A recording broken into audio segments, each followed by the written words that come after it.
请让一下。我妈被推进重症监护室的那天，沈月连1毛钱的手术费都没给，因为她在前一天就将我们辛苦存下的500万给了她公司的实习生李泽。家属呢？病人情况紧急，需要马上做手术，手术费大概30万，请尽快缴费吧。我妈的手术费要30万，我卡里没钱了，你帮我出了吧。妈怎么病了？你说呢？我妈病了这么久，你来照顾过吗？你妈自己都说了，是小问题，她不让我来看她。那是她不想我们担心。行了，别废话了，把医药费出了。我拿不出30万。怎么可能？我的钱不是都在你那里？我拿去投资了。投资？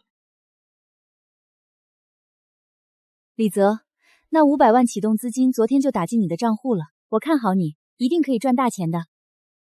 这才对，别总像个没长大的小孩一样，一遇到事就指望别人帮你。医药费你先想办法。原来哀莫大于心死是真的。当你真的死心时，不会哭，也不会闹，连质问的力气都没有。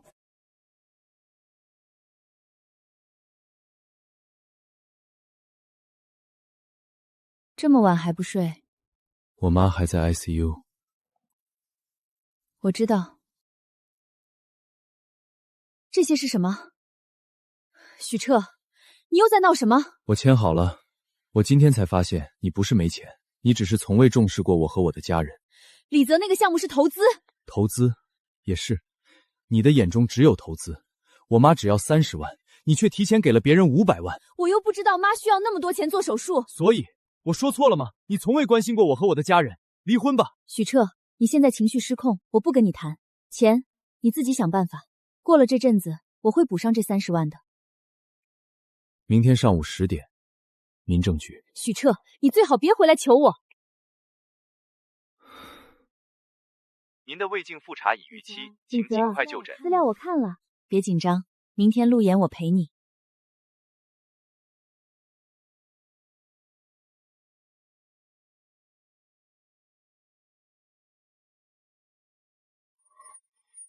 李泽路演走不开，想离就走诉讼。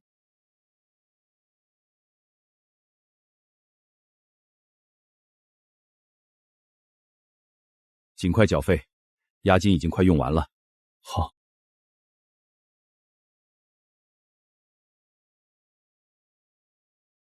我的那套婚前公寓急售，今天能成交就行，确定。许先生，那价格会比市场价低1半啊。不管价格，我只要尽快成交。那好吧。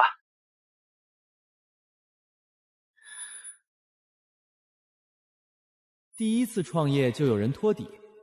许先生，病人血压掉了。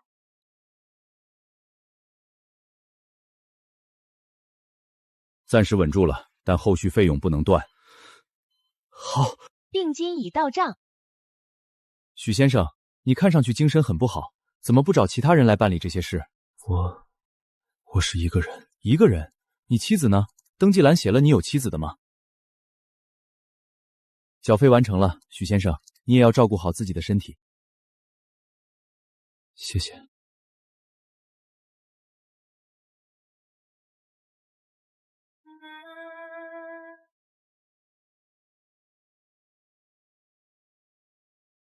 许车哥，你回来了。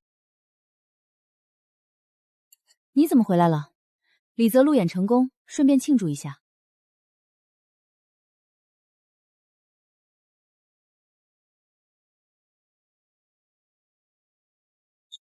你又摆脸色给谁看？李泽在帮我们赚钱，我作为上级照顾一下怎么了？我妈在 ICU， 你照顾过吗？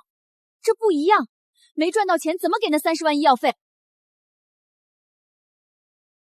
许彻哥，其实男人还是要有担当一点，不能什么事儿都指望妻子。这句话你记牢，等他觉得你没有回报，你也会听见。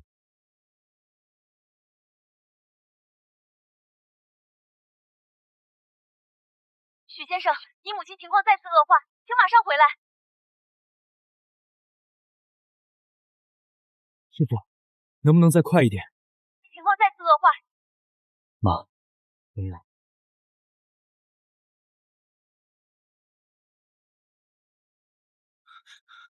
ICU， 刚刚通知要补缴。余额不足。怎么会不足？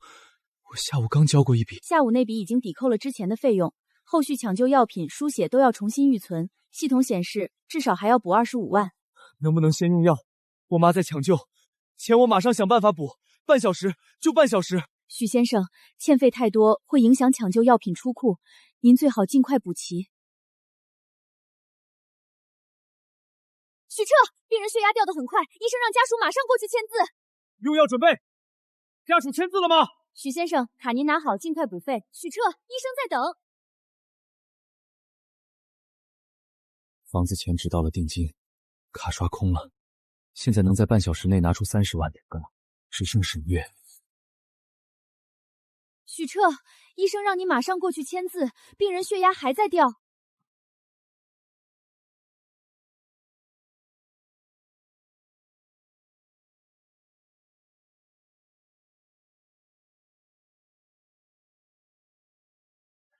沈月，我妈又进抢救室了，你先借我30万，就30万，算我求你，我以后一定还，写借条也行。许彻，你是不是又想用妈的病逼我？我说了，钱都拿去投资了，我没钱。我没跟你谈投资，我需要钱救我妈的命，我卖房的钱已经交进去了，卡里1分钱都刷不出来。你先借我30万，明天离婚也好，分开也好，我绝不纠缠你。你不能每次遇到问题都把责任推给别人，你理性一点好不好？我妈在里面抢救，你跟我说理性？爸爸，那里还有事儿。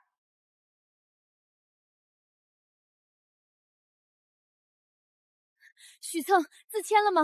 费用那边怎么说？医生还在等药。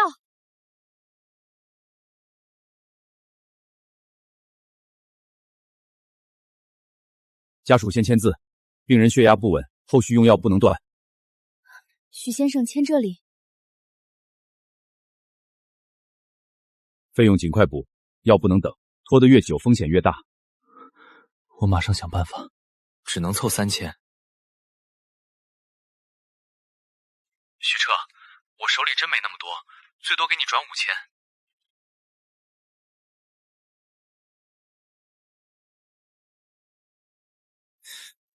尾款能不能提前打？哪怕先打10万也行。我妈在抢救，医院等钱。买房怕风险，最快得明天上午。直接转我，我可以再降价。真的，最快也得明天上午。医生在催，先补多少算多少，去窗口缴吧。全刷了，余额还是不够。能不能先记账？我房子卖了，尾款明天到账，我可以押身份证。我们只能按规定走，您再想想办法。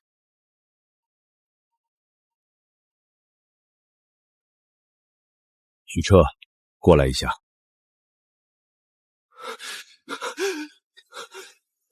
许先生，我们已经尽力了，病人心跳没有恢复，抢救无效。许先生，这里要签死亡告知，还有遗体处理确认，先把时间和家属关系写一下。还需要通知其他家属过来吗？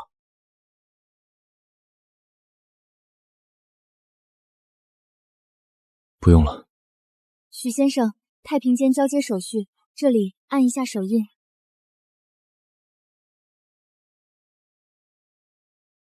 许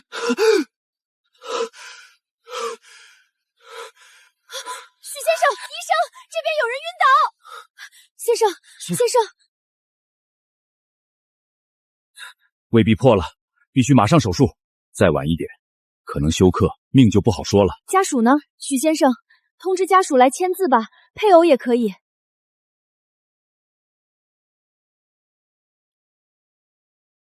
我自己签。你现在情况很差，手也抖成这样，最好还是等家属。没有家属。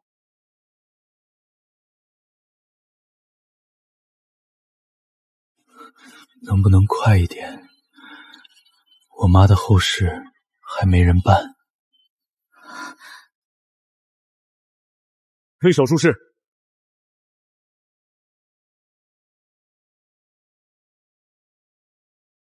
有没有人陪护？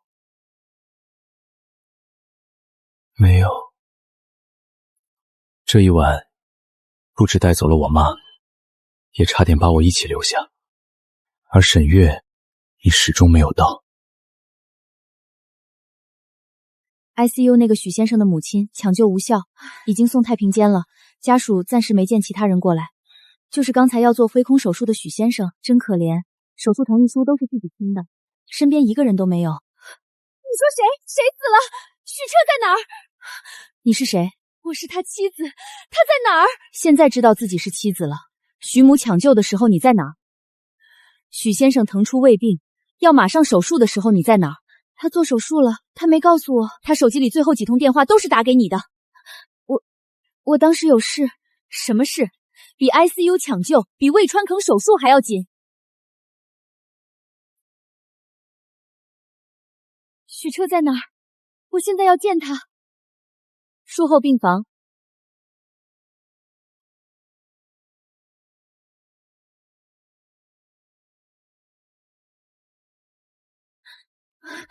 许彻，病人刚做完手术，情绪不能激动。我不知道事情会变成这样。水。家属不要乱动。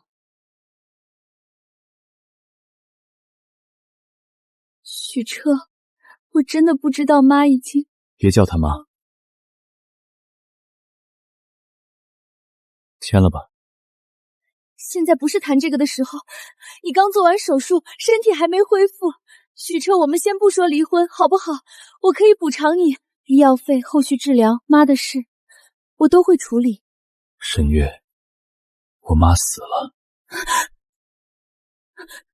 我知道，我刚才听护士说了，可是我也差点死在手术台上。医生说，再晚一点，我可能就没命了。不是的，我不知道你胃痛这么严重，你为什么不告诉我？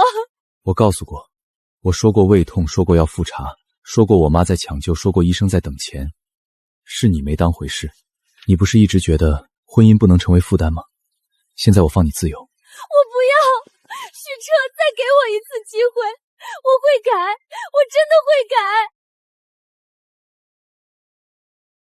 想签的时候自己签。护士，请他出去。病人术后不能受刺激，请你先出去。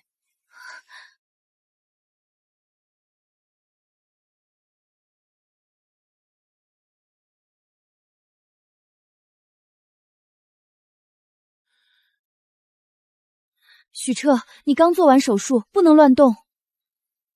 太平间那边是不是来电话了？是，通知家属去确认遗体交接，还要开死亡证明。你身体不适合下床，最好让家属代办。我去办死亡证明、交接手续，我都能办。你别再折腾自己了。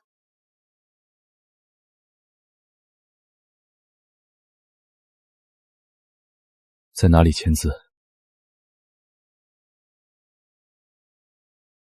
逝者姓名、家属关系填一下，配偶或其他直系家属信息，有的话可以补一下，后续联系方便。我是儿媳，也可以一起签。许琛，我叫了他6年妈。不用。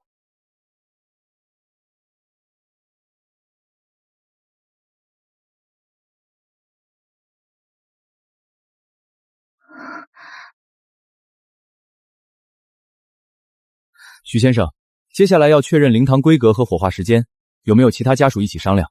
没有。有，我是他妻子，这些我可以一起定。写我一个人的名字。许彻，我可以找最好的殡仪团队，灵堂、车队、花艺我都安排，所有费用我来付。按最简单干净的流程来，遗效用我提供的那张，费用我付。我付。刷我的。许彻，我不是外人，我还是你妻子。以前是我错了，这次让我尽一点媳的责任，行吗？法律上虽然还没离，但不代表我妈还认你。许先生，火化时间最快是后天上午，您确认吗？确认。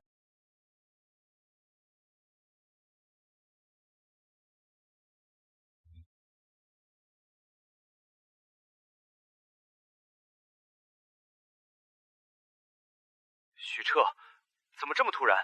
沈月呢？这么大的事她在旁边吧？我妈抢救那晚，我一个人在医院，签字、缴费等抢救结果都是我一个人。许彻，孩子，你身边有人帮忙吗？你妈总说儿媳妇能干又孝顺。她不在，我妈抢救的时候她不在。别这样说，长辈受不了这些。我妈躺在抢救室等费用的时候，我受不受得了？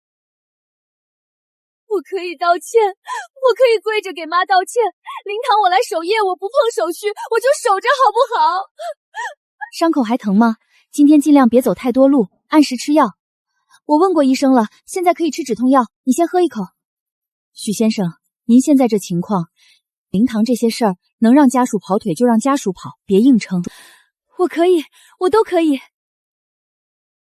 不用，真的别硬撑。我没有家属，所有的事我一个人做。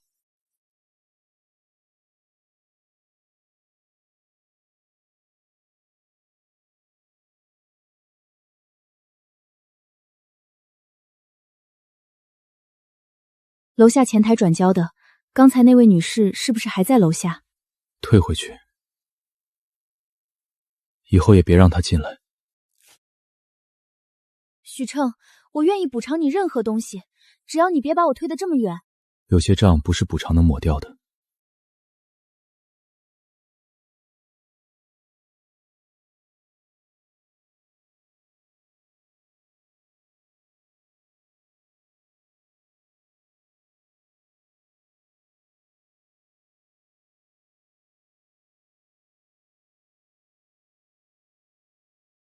时间差不多了，我们该法庭见了。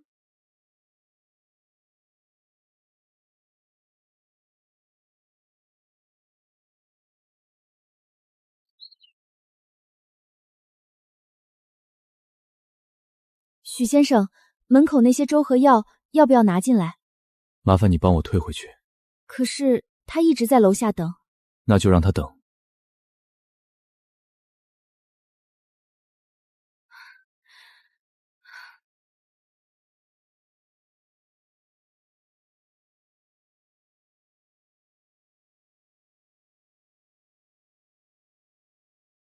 协议离婚走不通，他不签，说可以补偿，但不能离。诉讼一旦开始，财产过错都会进卷宗。确定诉求吗？第一，我要离婚；第二，重新分割婚后财产。我当年给沈月创业的300万，不是赠与，是起盘本金。公司现在的增值收益，我要按事实算清。有没有伪造、偷拍或非法取得的东西？没有，每一张单据都是真的，假的东西配不上我妈的命。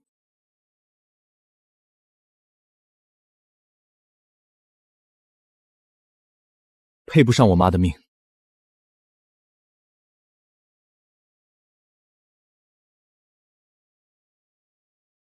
现在开始，所有回应都要慎重，能不直接沟通就不要直接沟通。我知道，他如果谈补偿，让他找你；他如果哭，也找你。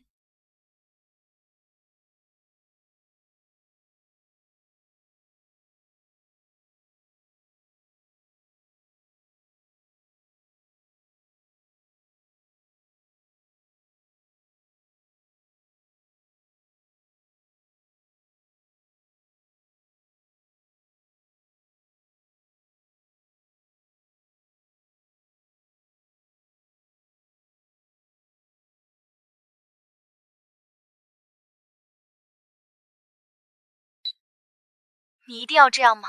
离婚可以谈，你要什么我都可以给，但别把事情闹到法院。你妈和你的事是我一辈子的错，我愿意补偿你，只要你撤回起诉。许先生，沈总想和您见一面，他今天状态很不好，您能不能和他见一面？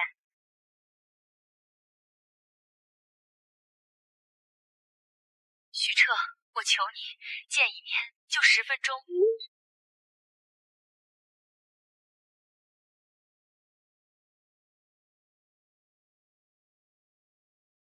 许彻，我求你，见一面就10分钟。不要争吵，不要承诺，保留所有记录，这本身可以证明他知道婚姻关系已经实质破裂。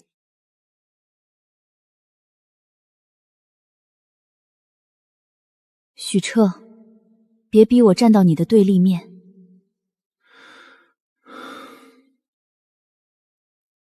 开始归档。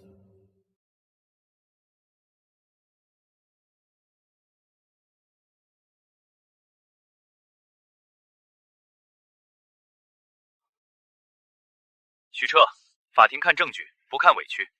他既然准备把你说成婚后无业，我们就先把婚姻贡献整理清楚。从哪里开始？钱。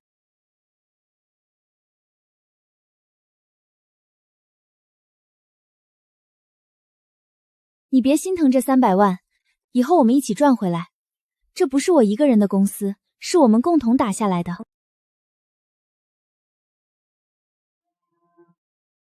商业计划书你帮我看一下，我今晚回不去，妈那边你替我陪一下。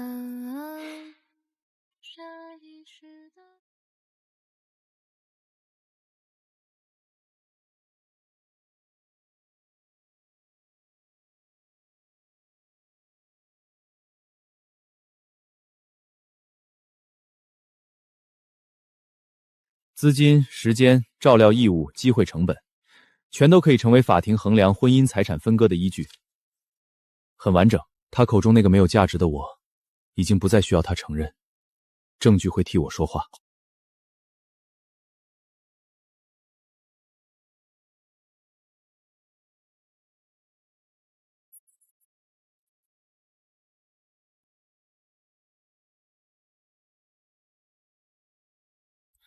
徐先生，你能给什么，我们就固定什么。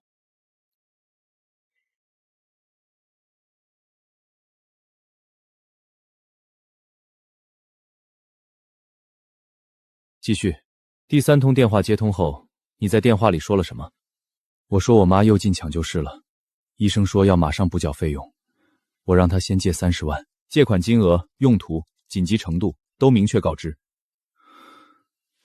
我没说他的冷血和愚蠢，对，那些是情绪垃圾。对，那些是情绪垃圾，对方律师会借此反咬。法庭只看几点几分，钱有没有到，治疗有没有被迫停断。这部分也要放，这不是为了证明他必须为我的病负责，而是证明在同一条时间线上，我一个人承担了所有后果。9点17分，第2次病危，缴费不足，连续拨打沈月电话。第3通接通，抢救签字，死亡证明，急性胃穿孔手术。医疗时间线固定了，许先生，同一时间，他在哪里？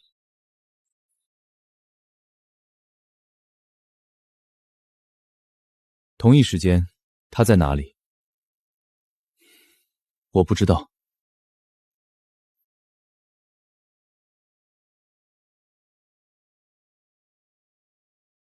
500万，从他个人账户打给李泽的启动资金，比我在医院求他借30万救命还要早。那时候我妈在 ICU， 医生说药不能断，我连30万都借不到。李泽的失败有他兜底，我妈的命没有。证据来源要写清楚，不能涉及非法侵入。我知道我要堂堂正正的赢，这些材料足以证明婚姻破裂和财产处置异常。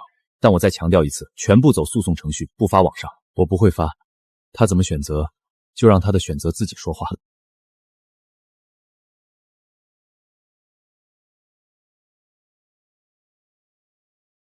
喂，王律师，补偿。沈月的律师说他们愿意给你一笔足够体面的补偿，想私下和解。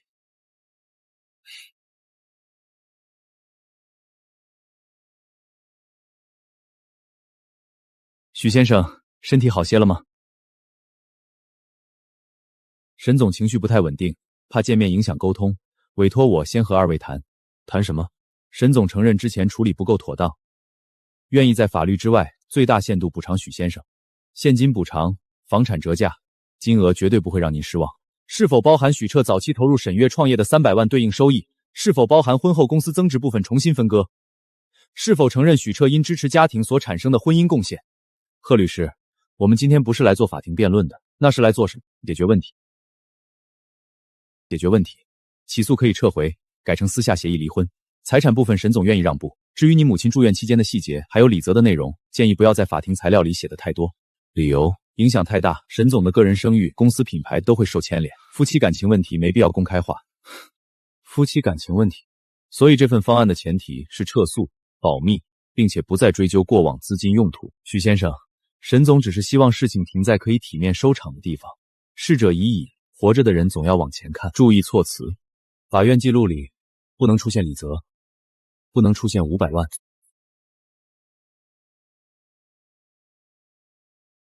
没必要过度渲染，不能出现我妈病危时我求她借30万，她拒绝，却在更早的时间里替李泽兜底。不能出现病危通知和我的胃病手术记录，这些内容情绪色彩太重，不宜上升到道德审判。我不签。许先生，金额还可以谈，哀莫大于心死。我妈的命不是能用金钱衡量。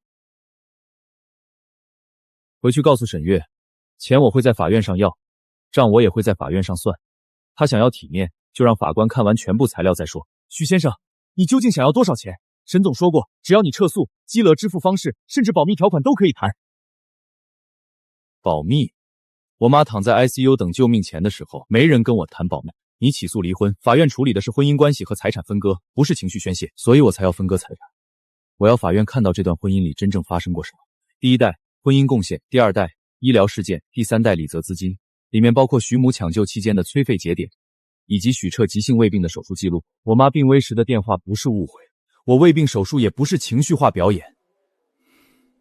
你确定要把所有事都摊开？这样会让双方都很难看。请转达沈月，这笔账必须在法院里算。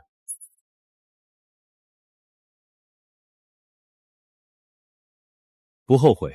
那我们准备正式进入答辩攻防，对方不会再只谈钱了。这场婚姻真正结束的地方，是我终于不再求沈月承认什么，我要她在法律面前回答。许彻，沈月方提交了第一份答辩材料。他怎么说？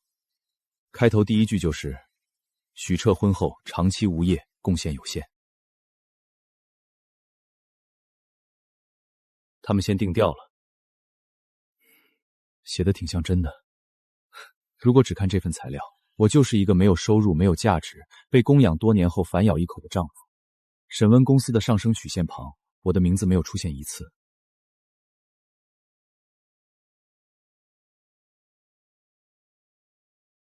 办公室租金、员工工资我已经垫付了。许彻，等公司起来，我们就都好。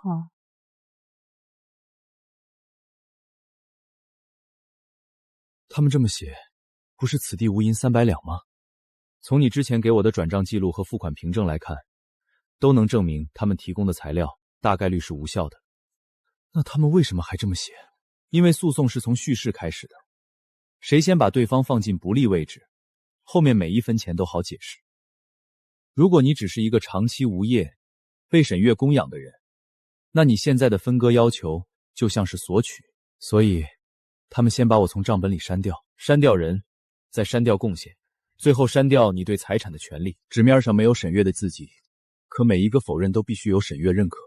原来沈月所谓的补偿，前提是我别把账摊开。如果一个人把自己从账本里删掉，是不是就等于什么都没发生？法院看的是证据，他们列估价，我们就列启动资金；他们说你无稳定收入，我们就证明家庭分工。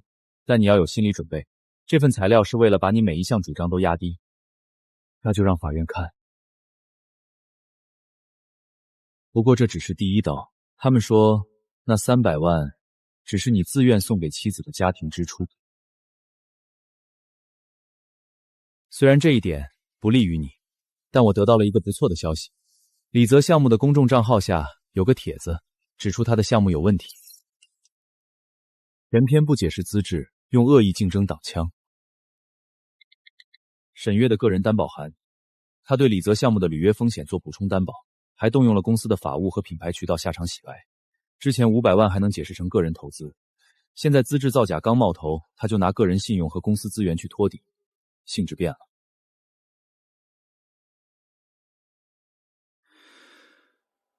我们的胜算又变大了，我会把这些作为他财产状况变化的关键证据。有人开始问了，这笔钱到底是他一个人的偏爱，还是会把整家公司拖进深渊？如果李泽的项目资质真的有问题，那么这件事会将沈月拖入深渊。最先把时间线做成图的，不是我，也不是你，是一个财经自媒体。一个成熟的风投人为什么要用个人账户扶持一个刚毕业不久的男下属？这个问题太适合传播。许彻，接下来你什么都不要做，不要回应，不要转发，不要点赞，哪怕有人替你说话，你也不要下场。你现在是诉讼当事人，所有行为都会被对方抓住。我知道。还有，别私下接受采访。现在有人肯定想从你这里挖更大的东西，我不会说的。我不想把我妈的死亡变成他们赚流量的标题。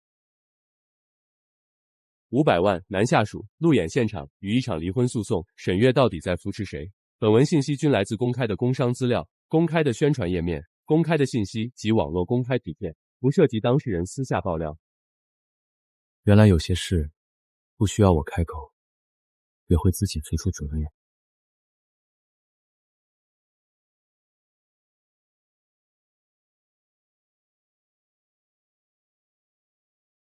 许彻，你先告诉我，网上的材料是不是你给出去的？不是。好，我相信你，但现在舆论介入了，对方很可能借此反咬你，恶意炒作，影响公司声誉。从现在起，不接受采访，不回应评论，所有沟通只走律师渠道。你要的是法律认定，不是网友替你判案。我知道，那些骂声再响，也换不回我妈的命。我要的是法院承认，那些年我付出的，不是他一句赠语就能抹掉的。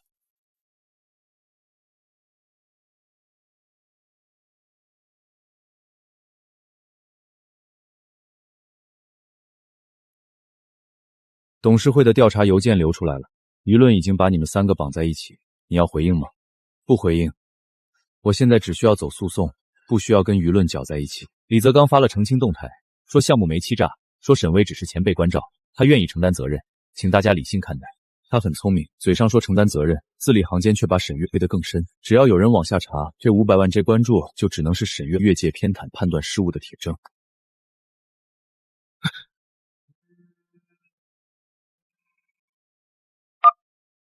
许彻，新闻是不是你找人放的？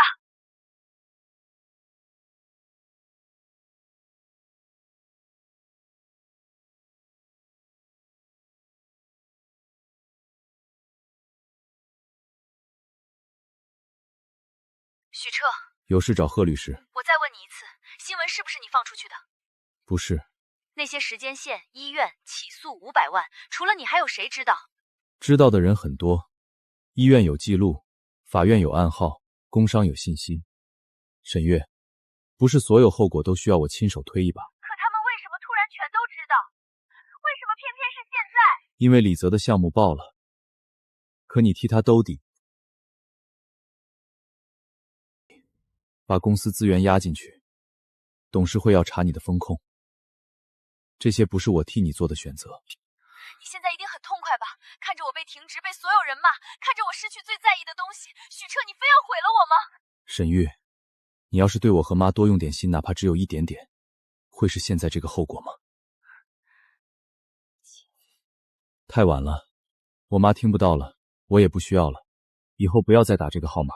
许彻，开庭前我们能不能见一面？就一次，我想当面。该说的在法庭上说。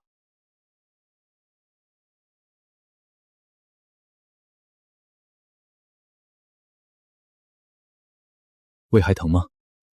能撑。对方昨晚又联系我，愿意提高补偿，也愿意签离婚，但希望庭审不公开涉及医院那部分证据，医院那部分不能撤。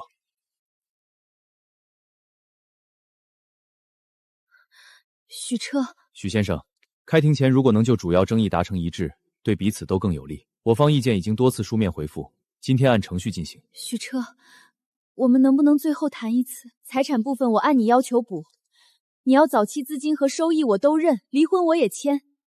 只要今天不把医院那些材料拿出来，我们可以私下和解。那我妈呢？她能私下和解吗？我知道我没资格提补偿，可是许彻，你妈妈已经走了，你身体也没恢复，我不想你再一遍遍把那些东西拿出来。沈月，那些东西不是我想拿出来，是你逼我拿出来的。你不签离婚协议，让律师说我婚后无业，说那300万是赠与的时候，你就该知道，我会把所有账重新算一遍。我可以撤回那些说法。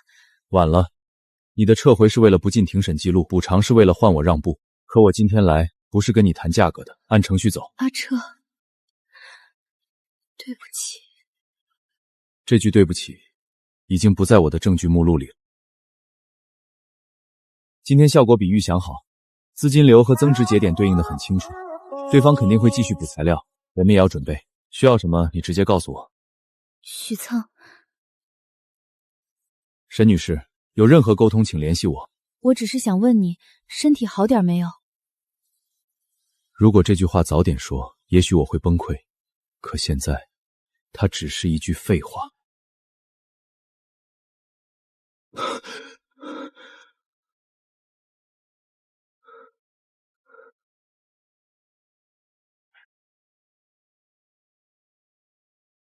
沈月提交了新说明，承认早期资金来自你，但强调公司增值与你无关，甚至把你母亲病危时的通话记录说成情绪性沟通。我反复看着这些材料，不是为了痛快，是为了提醒自己别回头。结果出来了，准予离婚，沈月归还你早期资金及对应收益，婚后增值财产重新分割。这些字冷静规整，没写我求他30万时的狼狈，没写我妈去世后我的绝望，但他把该算的账一笔笔算清了。要不要现在谈执行安排，按程序走？明白。沈月忙，年轻人压力大，别总怪他。许彻，对不起。后续执行按判决走，我不进行私人沟通，明白？许彻，我不是想再拖你，我只是想……沈月，判决已经下来了，我们之间只剩执行。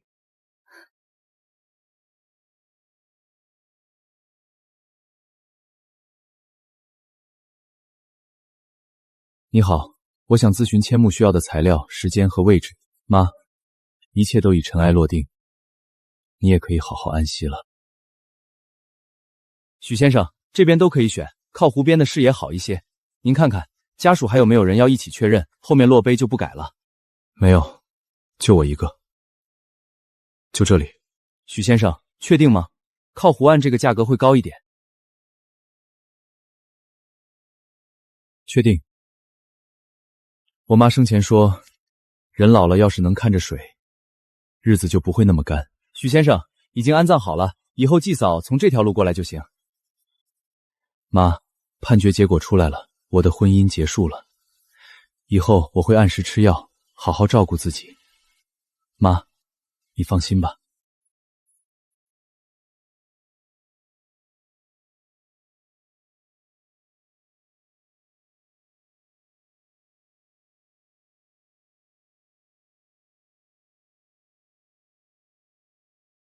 许彻，执行材料这边还有几个确认线，你今天方便看一下吗？缓2天，不影响程序。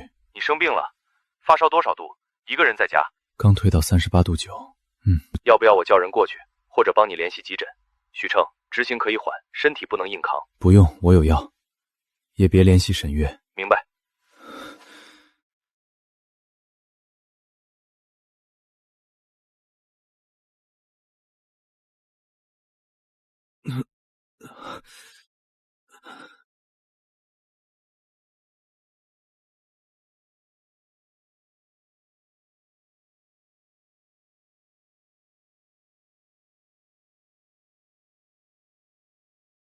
你是不是做了手术？许彻，对不起。别总像个没长大的小孩一样，一遇到事就指望别人帮你。一个人真正被丢下，不是对方不在身边，是你已经喊到嗓子哑了，他仍然觉得你可以自己想办法。过去散掉的东西不能再捡回来装作完整，身体不能再硬扛，也不能指望着天下会掉馅饼。我该开始自己的事业了。一家公司被拖垮，往往是因为做决定的人先把规则丢了。沈月给李泽的500万托底，却不知道对方连最基本的资质都经不起查。钱断掉的时候，人不是慢慢失去选择，是一下子被推到墙角。我太清楚忽视风险会把人逼到什么地步。李总，我现在出来做企业风险咨询了，如果你们近期有新项目，我可以先做一次基础评估。我正好有个项目要立项。那我们见面聊。好。你之前不是一直在沈月那边吗？现在单独出来，客户凭什么信你？风险咨询和评估不是靠名头，而是靠发现问题的能力。另外，我和沈月离婚了。离婚了？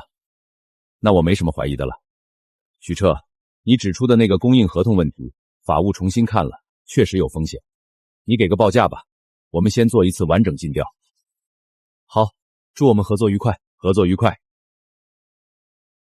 许先生，确定就这间，面积不大，采光也一般，很小，但足够我重新开始了。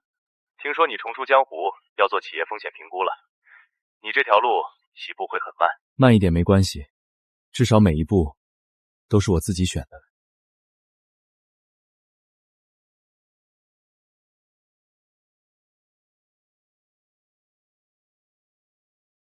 徐总，合同类放1号柜，客户尽调放2号，诉讼材料放3号，可以吗？可以，涉密资料单独上锁，电子版也分权限。徐总，恭喜，以后多多合作。谢谢，以后多指教。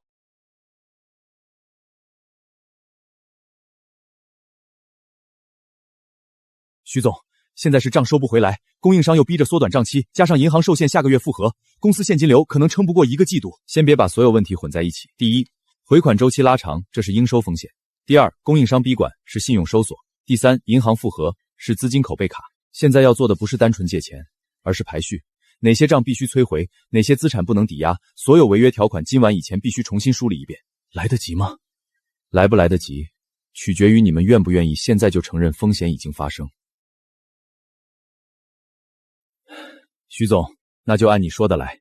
徐总，前台刚送上来的，说是给您的，但没有署名，有卡片吗？联系送花的人，查不到署名也没关系，按原地址退回。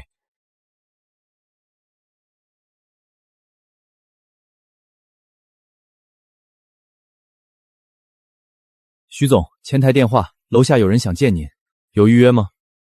没有。按规定处理，对方说只耽误您5分钟。许彻，我只想当面说一对不起。曾经我也在医院走廊里这样等过他，等一个接通的电话，等一个转账提醒。那时我也只想，我不上去也可以，你下来见我一面，好不好？徐总，保安那边问，如果他坚持不走，要不要请他离开？他不进门，不影响秩序，就不用碰他，但不许放行。徐总，保安说他还在门口。徐总，沈女士还在楼下。知道了。徐总，明早9点的客户会确认了，还有楼下，你先走。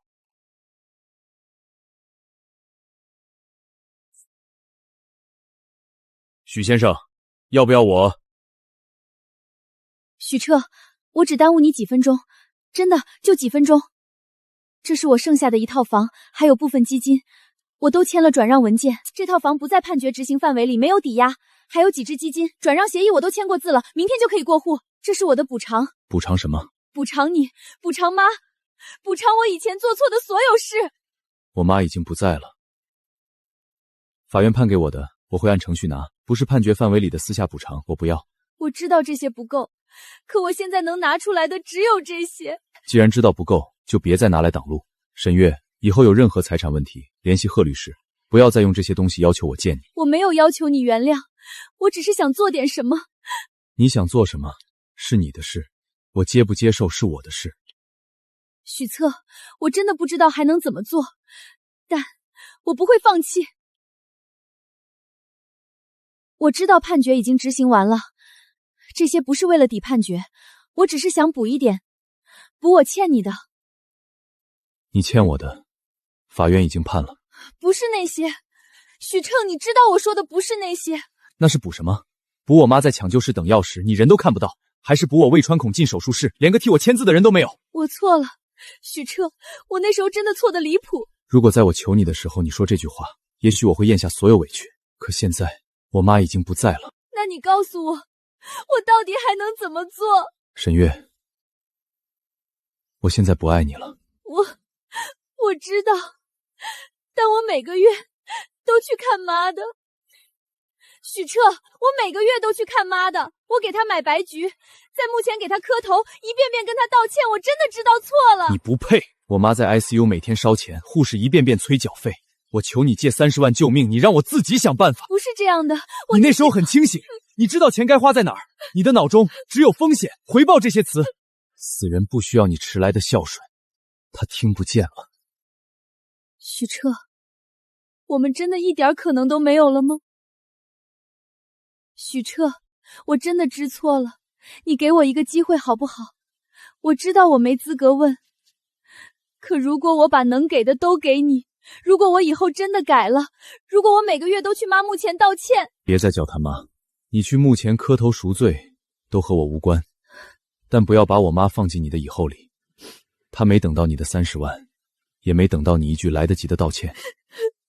我错了，我真的知错了。你不知道，你现在痛的是失去公司、名声和婚姻，可我妈躺在抢救室里的时候，她失去的是命。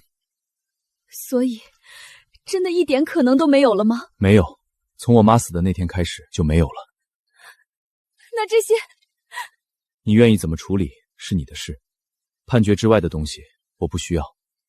你欠我的，法律已经算了一部分，剩下的你还不了。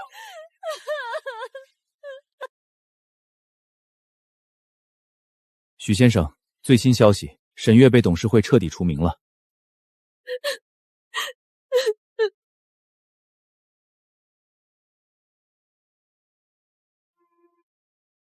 沈月被董事会彻底除名，相关责任依法规追究。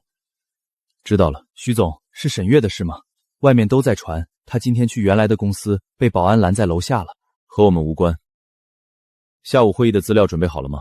准备好了，还有一份贺律师刚发来的材料，说沈月名下新增了几笔巨额执行风险，都是他之前给李泽项目做兜底的连带保证。那就开会。很多项目出问题，不是败在合同表面，而是败在决策人以为自己可以随时抽身，但只要签过字，做过保证，风险就不会因为职位消失而消失。沈月名下资产被冻结，他已将李泽拉黑。徐总，刚才有人来前台问能不能联系到您，说是关于沈月和李泽项目的。让他走，以后类似的事都不用通报。明白。沈月跌下去，李泽被反噬，他们曾经坚持的那套逻辑终于完整的砸回自己身上。可我妈不会回来，这一切只是一个迟来的结果。月姐，沈总，你怎么不接我电话呀？几家合作方同时在追着我要钱，加盟商也堵在我家门口，我只是年轻不懂事，你不能不管我啊！滚！你给我滚！我永远都不想再看到你！沈总，你以前不会这样对我，你再靠近一步，我就报警告你骚扰。好，沈月，我光脚的不怕穿鞋的，我以后不会再找你了。但你毁了我之前发生的一切，你也别想将锅都甩在我的头上。滚！你连许琛的一根头发都比不上。